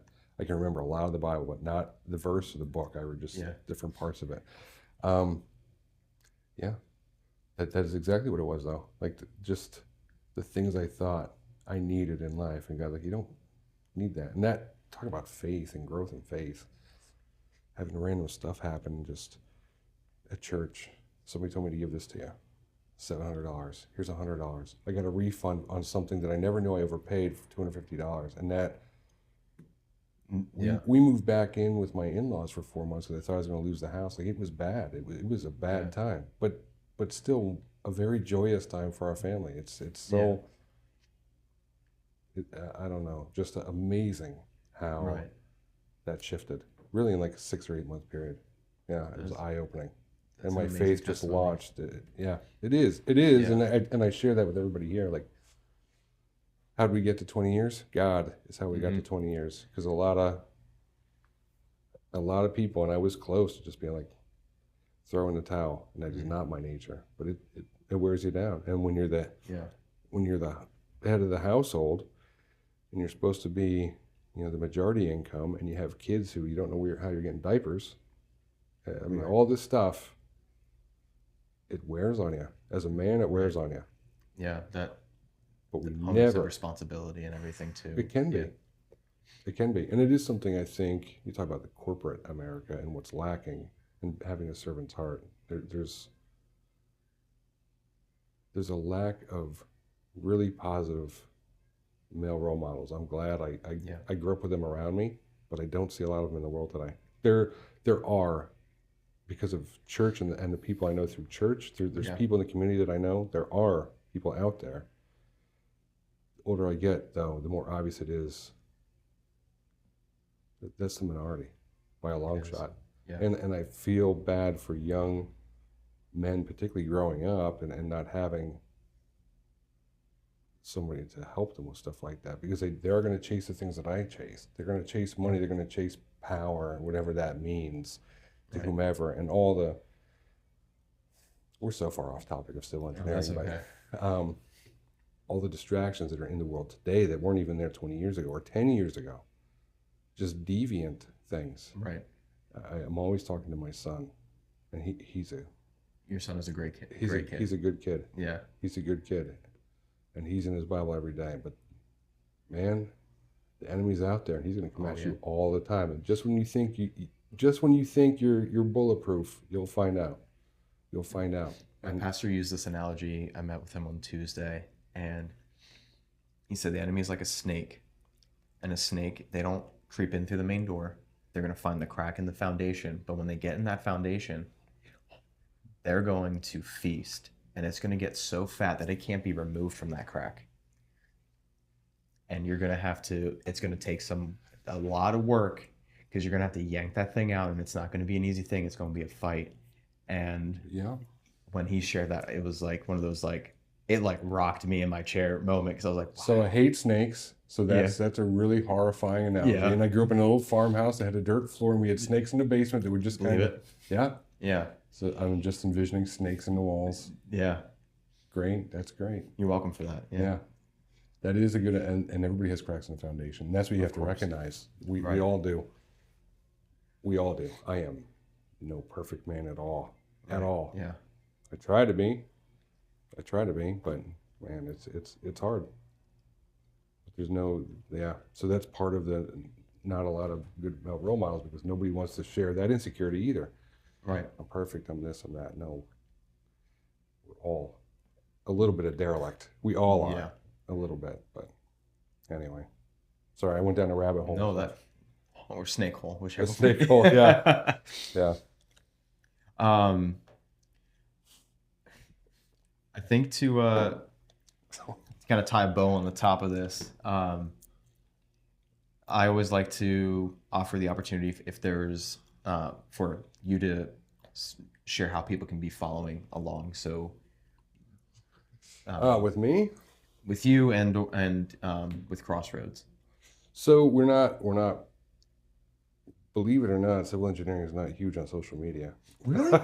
Are you telling me that not a lot of people are interested in all these fascinating concepts and and No, permits and they're not. I hope there's some interest in my story and encouragement for people to take a risk and do that. I do hope that. yeah. Um, and I'm not a big social media guy. I mostly go on Facebook Marketplace to look for junk that I want to buy. Love that. That's about it. With me doing the small business challenge, I've been on Facebook Marketplace more than I've ever been in my life because I'm just like, what's out there just in case? Because like I'm not gonna, I'll convince myself I'm going to get this thing, and then I'm like, no, it's $60 is too much money. Yeah. But I'm always looking for fishing gear or hunting gear, or just goofy tchotchkes. I don't know. I get on weird kicks. Yeah. Vintage stereo equipment I do look at a lot, but I never quite do. I love records. Okay. And that's something that. So it's a benefit that your son Yeah, helps out there. Yeah. It is. Well, I got him hooked a while ago, so he collects Yeah. records too. But That's that's great. something that I enjoy with him, and we do that. But that's about the limit. That's my kind of hobby. I do like. I'm much more of a sociable person. Let's go get a coffee. Let's go grab a burger. Let's go do that. So if somebody really, I participate in a lot of community things. I work a lot at OTF. Yeah. I try and give a lot of time. I enjoy what they're doing. I've been a member of our town foundation, I think for 10 years, maybe 11 years. Okay. I was on the board for a number of years, and you have to cycle off of the board. I think I'm going to be back on the board in February. They had asked me to come back, so I'll be back on the board in February. I'm active in my township. I just generally enjoy face-to-face time more than social media time. So people want to catch up, stop in, reach out, give a phone call. I'm happy to sit down. If you have, not everybody has a need for land survey, but they usually do know somebody. And that seems to be the most common thing. Yeah. And there's a lot of surveyors, and I will say, my pitch is we're licensed. We have a good group of surveyors. We try and do honest work. We've gone through a lot of stuff. My senior licensed surveyor has been licensed for 40 years, and just a wealth of the legal aspect. Surveys two things. It's the geometry and the boundary work, but the legal aspect too. He's fantastic. He's a fantastic resource. So happy to talk to you about your job. Troubleshoot it. It doesn't mean a financial commitment necessarily, but just be a healthy community. There's a lot of people around town, and it takes a while. You grew up in town, right? 7th grade I moved here, so. Okay, but for a while. Yeah. For a while, it's like any duchy area. It takes a while for everybody to get used to you. We've been here long enough now where I love when people come in and ask questions and try and help people out with different things. It doesn't have to be $1 in my pocket. In fact, I'd rather it not. If I can steer you towards something that, in a way that avoids the necessity without bending the rules. Well, without breaking the rules. Yeah. Okay. Rules are meant to be bent. How about that? Well, it is. There's a lot of ambiguity. Yeah. There is a lot of ambiguity, but I can help people navigate and try and help them out. I enjoy that more and more and more. And I think some of it, honestly, is the stability of the company where I don't feel like I have to worry about every dollar because how's payroll going to get met? How's this going to get met? That is its own drivers, and they can lead you to a dark place and lead you to bad habits. Right. We're stable because of God. Thank God we're stable, and I don't have to entertain that nonsense. Right. And it enables me to shift and just try and help people out. And the more this is self-serving, I guess, but being able to help people and building your reputation is more important to me now than in a good way than anything else. I would like to be an asset to the community than a detriment to it. You know what I mean? So not really a key on how to connect with you in person. Yeah, connect in person. That's the best way. Yeah. Well, I'm pretty sociable, I think. I'm pretty sociable. I am the introvert between my wife and I, but I'm not going to disagree with you there. Yeah. You are for sure. But I would say you, and this is what I've noticed about a lot of introverts. It's the smaller the group, the more the introvert, those extroverted qualities can come out. Oh, you're in your comfort zone. Right. Yeah. Yeah. And one thing I wanted to touch up on too is, you did just get done sharing a lot about your involvement with the community. Yep. What does community mean to you, and like being as active as you are? Because I mean, that's where we first met. Yeah. Was through OTF events and gatherings and some committee meetings. And Yeah. so what is... So for me, it means a lot of things, I guess, because I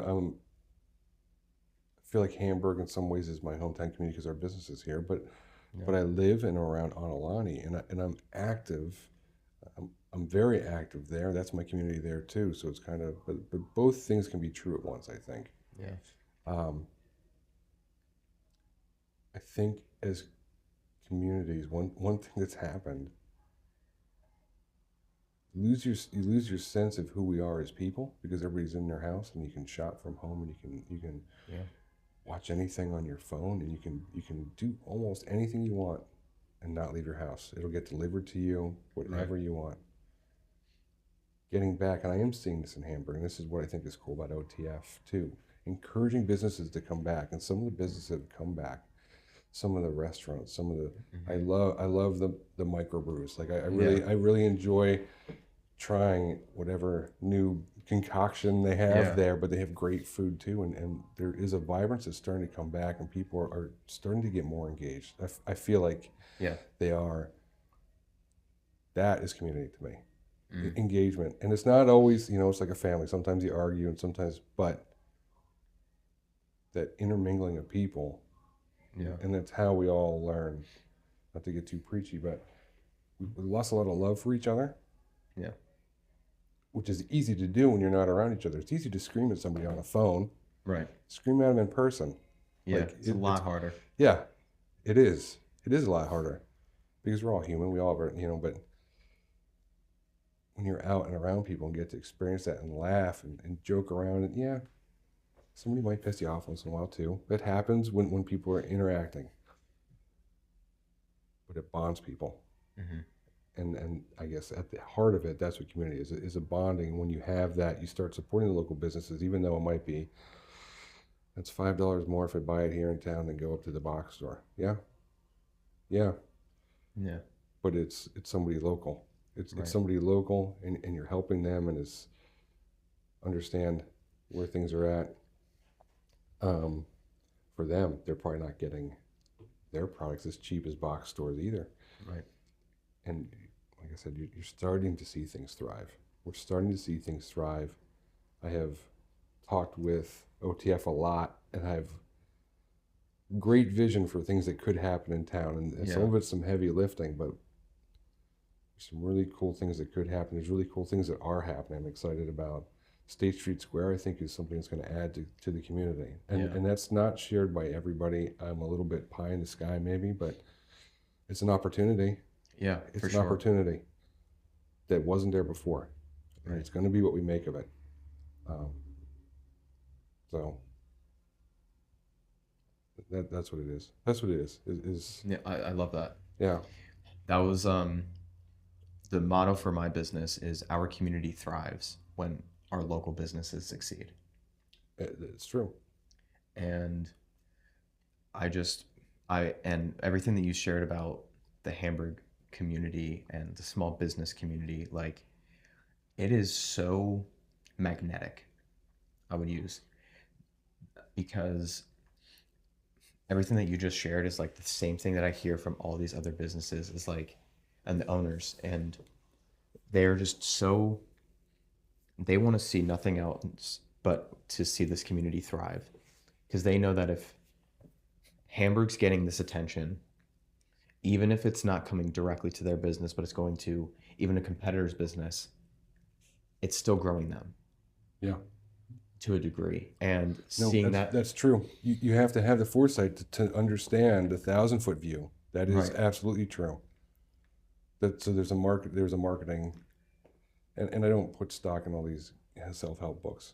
Yeah. Okay, not really. Like, some of them have helped me. There's been a fantastic Christian book by a business owner called Business by the Book, and that did help navigate and help me establish, like, work but then live, and help me with that.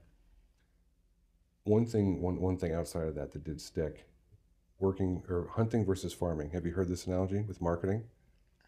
The hunter goes out and tries to get the big game, but it's one shot and done. The farmer plants seeds and waits for the harvest. And part of what you said, like, hey, they might go to this business down here, but you're bringing people in the community. To me, that sounds like you're farming. You're farming for the community. The more people that come in, it does help us all. And you have to have the foresight to see that. You have to have the patience. Patience is a huge freaking virtue. You have to have the patience to see that and realize that it is good. What's good for one can be good for all. Now you have your part too. You gotta market to the needs of the people, but that does, I think that's right on the money. That globally helps, and that's that farming mentality. So I love that. Yeah, that is. I always thought that was a good analogy, and I think it's true. And it's relationships. That's really what it is. It's relationships. It's not trying to land at one big job. It's relationships and nurturing them and being there, and taking ownership when things go bad too. As a business owner, we're all going to have our moments. Something went bad. Something I gave bad advice. Somebody sells something not what they thought. Like that happens too. Be there for that too. Be there aggressively, not aggressively towards your customer or your client. Just go after it and own it. And take responsibility and move forward. I think we can grow as much. You do grow as much from mistakes as anything else. Yeah. You do. We grow the most through trials and mistakes, right? Right. Yeah. I have one more serious question, and then I have a joke question that you don't have to answer at the end to wrap it up. Okay. I have a joke answer. I'm looking forward to it. It may come for either one. So the final question that I like to always ask is, when it's all said and done, what would you want the legacy of Crossroads, or even if it's your own personal one, what do you want to be said? What do you want it to be?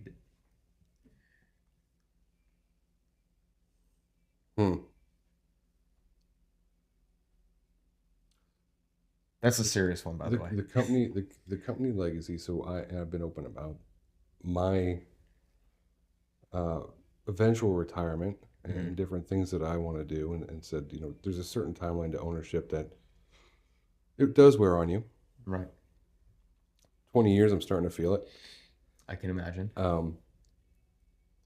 But when it is time to sell, I want to sell to people here, because I feel, and that's why I made it very open. Like I'd rather have this continue. When you talk about legacy, that it's from the staff that are here, and certainly it's going to be the partners that are here. But which way does my shares get dispersed one day? My biggest concern is that it's internally, if it can be. Yeah. Because I've watched so many that have grown through here, and they'll carry that on. You know what I mean? It's almost so. I asked my kids if they ever want to be an engineer. They're not so keen on it. That's okay. That's okay. But the staff here and it is adopted, and hopes continue to adopt the same mentality that the partners that I have, that I've tried to imbue on them. And I'm not always perfect, and I have my days for sure. But overall, keep doing that job and be looked at as an honest and ethical firm. Yeah, I'd love to be the best. I'd love to. But if I'm honest and ethical, the rest will take care of itself. Absolutely. So that's the corporate legacy. Personally, for me, I just want people to smile when they think of me. That's what I want. That's a good one. I try to. I'm much more open about my faith the older I get, because it used to be just such a. I was going to joke with you, like, what's the first thing you want to talk about? You want to talk about religion or politics? Which thing you want to go? The older, and this is true of life, because I always used to laugh at the old guys, would always say whatever popped in their head. Yeah. Man, the older you get, the more your give a damn breaks. Like you just start saying more and more. But I'm more open about it, and I want to be more and more open about it. I used to hide from it or think, it's going to deter people, and now why would I ever live like that? Why would I not share that? I share it with my family. I share it with my church. I share it just share it. And hopefully the ethical, and I hope that stuff follows through too, but to make sure they know me for my faith, and I did try and help and benefit others and think about others and try to encourage people all around me, and try and be, I hate to say an all around good guy, but that kind of goes hand in hand with everything else. If if you're living the gospel the best you can, those other things should follow suit. If you're really trying to do that. So that's my hope. That's where I hope it is. And I hope I tell my kids like that when I die, don't be sad. I'll finally get rest. I'll finally have some sleep. Yeah. God's gonna let me sleep for a little bit. Hopefully, I have a couple of years of sleep I got to catch up on. And we'll see you one day. Just smile, because we had a good time with a lot of stuff, outdoors and everything that we do. Yeah. That's great. Yeah. I love that answer. That reminds me of a Tim Tebow quote where he was just talking about how the church is so attuned to talking about rest. But he's like, but they don't talk about the verses in the Bible of Paul and Jesus saying to sprint after. Oh, yeah. And he said, my dream is that when I make it to the finish line, I barely cross over the finish line. I fall over and Jesus has to help me up and say, well done, good and faithful. Yeah. He's like, because I'll rest there. There's a Charlie Kirk quote. Yeah. Oh, is there? Yeah. That was yeah. Yeah. Like a faithful servant. Yeah. Because that's and I think that's just the entrepreneurial spirit in me. But it's like, I'm like, I will rest in him. Yeah. And I'll find my rest there. But that sometimes also means that I might be operating on 2.5 hours of sleep, or my sleep schedule might be, I posted a video last night because I saw. Did you? Yeah, I was trying to go to bed and I Why don't you check in with me when you're 48 and see if you're still doing that? That's so you talk about Paul and sprinting. Well, I just was reading Colossians. Okay. Paul's writing from prison. Yeah. And it was kind of the inverse of what you just said. And in there, I only know this because I just read it today. Yeah. I don't have a memory for this stuff. Paul's intriguing to me, so I'm rereading a lot of He's extremely intriguing. I get that. He's writing them. He's like, look, I don't know, whatever's God will, but I don't know if I'm going to die here or if I'm going to come back to you. And I really just want to go home to heaven. Like, I really just want to be with Jesus. Yeah. Because if I'm going to be here, there's going to be a lot of work, but I got to bear the fruits of His gospel here, and I understand that too, and I do want to do that for you. But man, if I just died, it almost seemed like He's just ready. He was just ready to cash it in. It's like, man, there's days I feel like that. I can get that sentiment a little bit. Certainly, not what he was going through. I'm not drawing an analogy to what he was going through, but it was just funny when I read that. Like, yeah, I get that. I can get that too. Yeah, either way. Depends on the day. Yeah, for sure. Yeah. And here's a joke question for you. How do we fix Hamburg's parking situation? That's one of my big plans. Yeah? Oh, I love that. Yeah, but it'll take a lot of grant writing.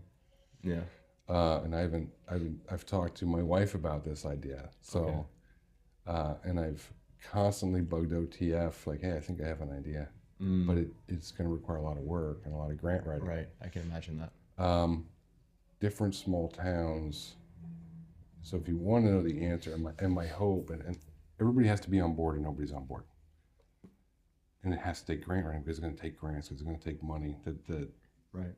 I understand, boroughs have limited budgets. There's no new stuff coming in. The tax revenue's kind of set. If we could, at least on 4th and State, down at this main square, what I would love to be able to do, and we have to think about a lot of things. So this is not an engineer. Mm-hmm.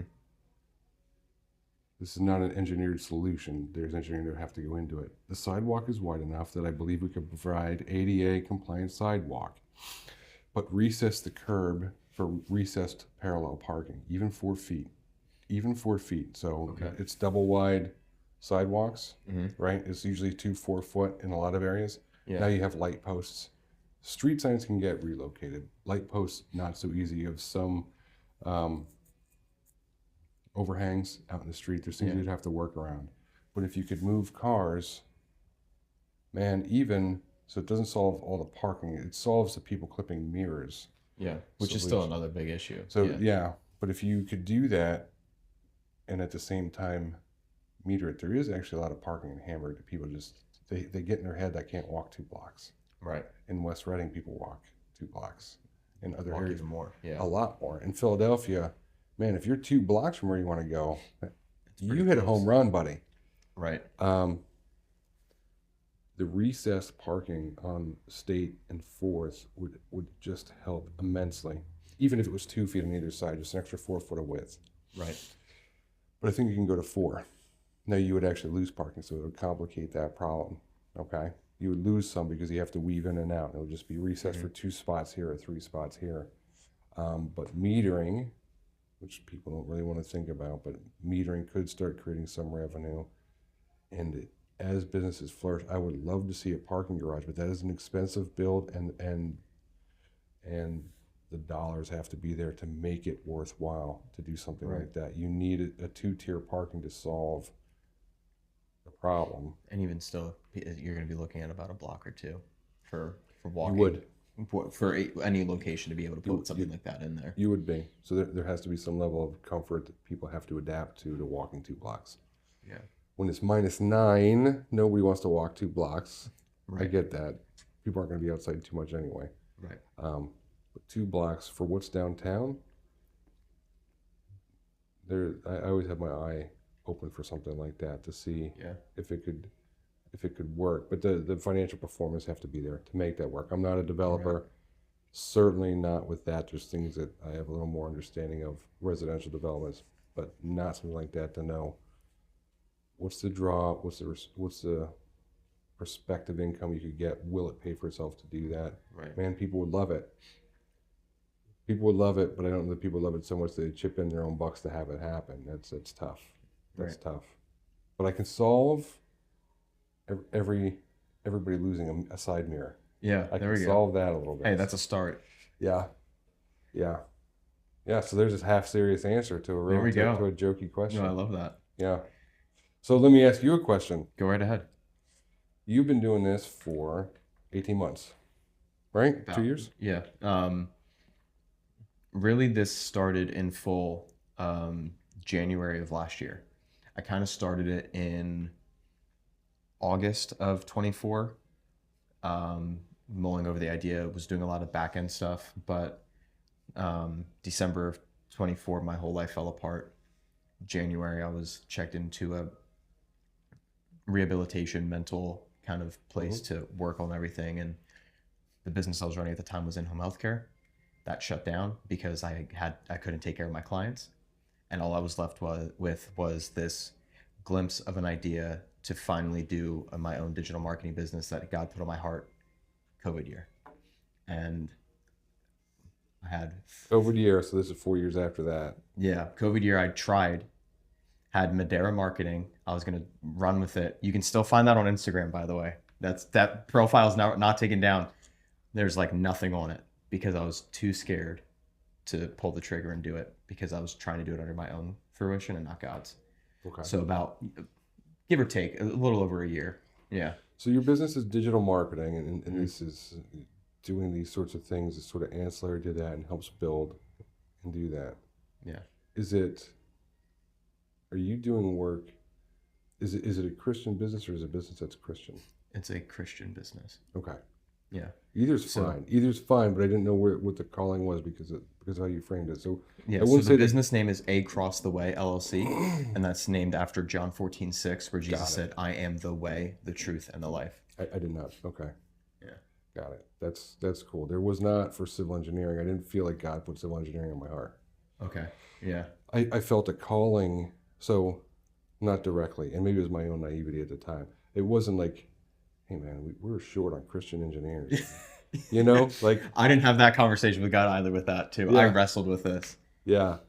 I felt called to engineering. I felt like that's where I should be, but I didn't see at the time that it was divine, and it's kind of it's engineering, man. People aren't rah for engineers necessarily, but I do think I have a little bit different. I think I bring a little bit different twist to it than most engineers. I don't know how many maybe one other, maybe if you're lucky. My mom told me my whole life I should have been an engineer. So if she gets to see this, she'll be very happy that I'm at least sitting down with one. But yeah, it's a little different. I'm a little bit different than most, I think. I joke with my brother, who's just phenomenally smart. I hope he doesn't see this because I try not to sing his praises in public too much. He's very, I'll cut this part out. no, very smart. He got scholarships to Johns Hopkins, and he's a very smart guy. But I always tell him there's a trade-off. You either get the intelligence or the personality. I think we know which one happened with which person. So That's funny. you got to laugh too, and that's one thing which you do already. You say you're an introvert. I think you've told yourself you're an introvert. I think you've convinced yourself you're an introvert because I don't know that that's really who you are deep down. I think in 10 more years you're going to look back and be like, it might have been a phase. That might have been a phase. You're a little more social than that. We all got to laugh. And the more you laugh and the more you joke, even as whatever, there's nothing that heals like laughter. You know what I mean? And be able to goof around about stuff. Yeah. And there's times where I laugh out of anger at the frustrations of government regulation. And I may say bad things to imaginary people, but it's usually like entities like the government, just the government. I just always joke about that. But then you gotta laugh. You gotta laugh about it. It's just life. Yeah. And, nobody gets out alive, right? At the end of the day. So and you have that in you too. Like just a joyful twist to life. That's why I say I don't know that you're truly as introverted as you think you are. So you're usually more subdued. Even out when I've seen you at small events, you're not pulled into yourself. You know what I mean? Yeah. That's my 2 cents. How's that? The engineer's analysis. Yeah. No, I like that. I had one psychology class that I got a C in college. So there you go. And there's the CF for coming back at me. Yeah. We see, I always looked at it because I've tried to tell myself a lot of my life that I was an extrovert. And then I've tried to say like, oh, I was an introvert. And there's so many different definitions that I've found about what makes you each one. But the one that I've always stuck to is the true nature is an extrovert gets energy and they thrive and they feel like get filled to overflowing in a social group and environment, and it fills them up, and that's where it is. But an introvert gets more filled up in their one-on-one time. Well, that's an interesting. So that's why I say I'm an introvert, because for me, like I mentioned, like the social groups, I can thrive and excel in them and it's also different because if you would have met me before I was saved, it was night and day. Because before I was saved, I don't know if it was the joy of the Lord hit me. I don't know what it was, but that was like the first thing that really shifted after being saved was I was better at interacting with others. And I was more willing to step out and have conversations and do things because I think I was finally walking in line with him. Yeah. But still, it drains the ever-living life out of me. And I need that refill to, sometimes that's just like, I will isolate myself in the apartment and I'm just doing back-end work because I need to. So that's a different definition than what I was using in my head. Okay.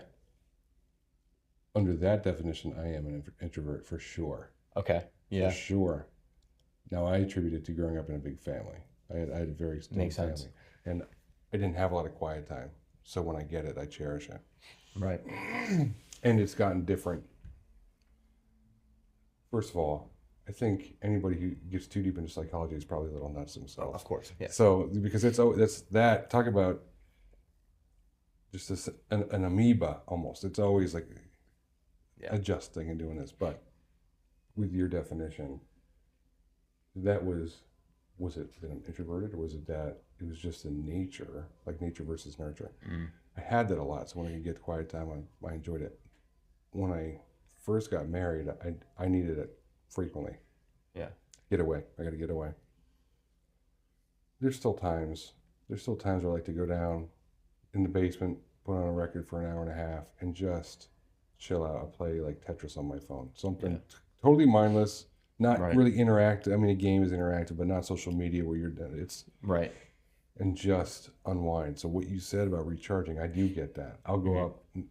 We've been blessed. The business has been blessed, and we have a place up in the mountains Okay. that we're able to get Yeah. on a beautiful pond and go fishing. And I'll go out Oh, that's nice. for 3 hours and just sit and fish and be out. Bald eagles are flying. There's river otters barking at me. Like it's Yeah. it's a perfect. I can be out in nature by You myself. see, me or- hearing that, like that's why I know I'm the introvert in me, because I'm like that. It sounds like heaven on earth. Good. I'll take you Yeah. up there sometime. Just don't Yeah. come near me. You go Yeah, over the other side. yeah, that'd be great. Yeah, it's fine with me. But that does recharge me. Yeah. But that also is getting back in tune with God and with His creation for me, being outdoors. So I don't listen to records in the basement. Cool, it's cold out. I'm not. I do enjoy that. But if I can be outside and getting back into nature and just seeing the Yeah. wonders of nature, sometimes it's Oh my gosh. the same setting over and over, and it's I hear God speak so clearly when I'm in nature. oh, it's so peaceful. Yeah. It's so peaceful. All I need to do. This is a difference in what you do and I do. You need all this stuff for your business, and when I retire, I'm gonna throw a party and throw my phone in the river. And, I'm done because there's so much. You have a lot of communication, right? But I imagine it's one way. I mean, there's some interaction, but it's a lot of this. It's a lot of videos. It's Yeah. a lot of my communication is two ways with government regulators, with client all the time on the phone. By the time I get home, and it takes a toll on my relationship at home with my wife too, Right. because she is just getting to see me for the first time in 8 or 10 hours and You're wants to catch up. depleted. Yeah, and it took adjustment for both of us. It's part of, loving and caring enough to learn to grow and adapt. And like, I need a little quiet time, and then I'll talk. But understand, I've been on the phone for 10 hours. Like even now, my voice is starting to go from being Yeah. on the phone and talking. And I'm gifted with like I can talk to a tree stump, but it wears on you because you can't. Yeah. It's not just talking. It's talking and analytics as you're going through stuff. And financial, and here's a proposal, and here's this cost, and here's the estimate for this, and it's pretty in-depth thought as you're talking through it and making sure you say exactly what you mean and not anything else, and be precise and don't go down a rabbit hole. People start to drift. Like it's high focus, I guess is the best way to put it. I'm shot. By the end of the day, I'm shot. I believe it. I don't put on TV. I don't want to be on my phone. I put on TV, and she jokes that I'll fall asleep at 7:30, 8 o'clock on the couch. Wake back up at 9 o'clock, stay for another 2 hours, and we just kind of started calling that's Dad's nappetizer. I'll go to bed at 10. I get up at 5 o'clock. Yeah. And that's when I have my private time. That's where I take my dog for a walk. Even this morning, Yeah. -9, really brutal. Went for a 2-mile walk outside. That's part of me getting outside and getting that time. Right. Rather than a treadmill or going to the gym, like get outside. Yeah. Just listen to a podcast, to do whatever. And then I come back, I have my cup of coffee, I do my Bible study, and I usually get here by 8 o'clock, and I'm up for 3 hours and going through my process and my daily walk. Literally my daily walk, but also my daily walk in the Word, and trying to do those things and having that, I guess, that introvert time. It's usually my little quiet time. With the dogs. The dogs don't count. They don't. Yeah. Right. Usually they don't bother me, but Yeah. it's something you are welcome to go fishing with us sometime up there. That would be great. I'd love to. It's just a nominal fee to go up. Everything will be fine. Yeah. Right. And we have kayaks up there. It's a trip. Yeah. It's a trip. Have you ever been up to Ricketts Glen? I have. So it's 20 minutes north of there. Okay. Yeah. It's such a beautiful area up there. We're 30 minutes, I guess, from Ricketts Glen, 30 minutes from World's End. Have you ever been to World's End State Park? I have been to World's End State Park. So my family's from up there originally. Okay. On both sides, which I didn't know, both sides, on my father's side, they founded the town of Shunk long, long ago, Okay. which is 4 houses and I think a cattle barn. Yeah. My grandmother lived in Estella, which is just above Forksville. Yeah. She grew up there. My grandparents lived in Forksville. My grandfather taught at Sullivan County High School. My mom went to school there for a short time. And then they all moved to what was West Hazelton High School. That doesn't exist anymore. Got all combined into Hazelton. but lived outside of that area, out in the country. Had a little farm there. And my dad had a farm just outside of Elysburg. That's where I grew up. Okay. He had 280 some acres, almost 300 acres, but a working farm. So it's neat to kind of go back to the roots, and that's a very isolated area. Oh yeah. And the people are. You talk about community. Now there's a other side of the coin. Everybody knows each other's business, and that can be tiresome too. But you go into the diner up there, and everybody knows everybody, and they're cheerful, and they don't. And it's a simpler life, and that when I see that, I'm like that'll bring me joy one day. It's simple, and they enjoy each other, and that's what I want for Hamburg. You know what I mean? It's getting there with all the tech, everything that's coming, but getting more involved with each other's lives. You're just starting to see little sparks and flourishing, and the different business owners in town. It's an exciting time to be. Yeah, it is an eclectic group of people that seem to click. It's like a family. Yeah. So it's interesting. It's interesting, and I have a lot of faith in Lynn. I have a lot of faith in where OTF is going. I appreciate and respect everything that Dina built with OTF, which is a lot of hard work, and starting from scratch, which I fully understand. Yeah. Starting from scratch, how tough it can be. Right. How tough it can be, but that is a good thing for the community. Yeah, I could not agree more. Yeah. Did I time you out? Did we hit 2 hours? Oh, right on.